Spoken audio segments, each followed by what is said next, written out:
One of the strangest things that I experienced on one of my first days on Farscape was being led by the hand into the creature shop to meet Pilot and to meet Rygel. And I think Rygel, I can't remember if his skin was on, but the skin is the latex exterior that gets placed over him, and they're changed depending on what we actually, we inflict upon them. And the artists sort of repaint the exterior.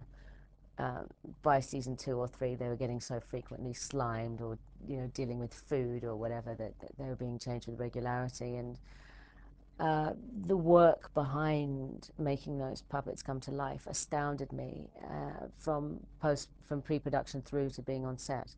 And on set, it was a work in progress. They spend a lot of money on R&D as they're going.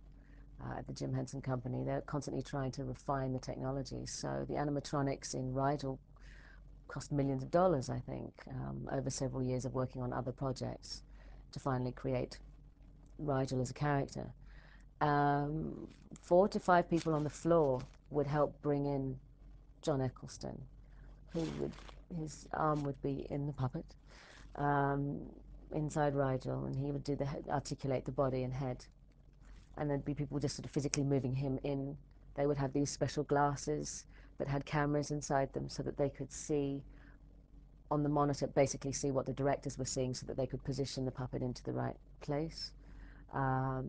We would seldom do shots where Rygel was flying in, where you could see below the sled. Very expensive shot to do and time-consuming for the computer generators, for the CGI group. And then there would be someone separately doing Rygel's eyes. His mouth was animatronic, and his ears. And then the puppeteer would do his voice on set, only to be revoiced by Jonathan Hardy afterwards. So there was a weird adjustment period, getting used to the fact that there was a different character on set than there was after it had been revoiced. Rygel was quite ebullient on set and cheeky, and then by the time Jonathan Hardy's very gruff voice came in, he was a lot older and wiser. So that took a while to adjust. And then there were also the green screen elements, that component, screaming at a monster that isn't really there. Sometimes there wasn't much information the directors could give us at any given time.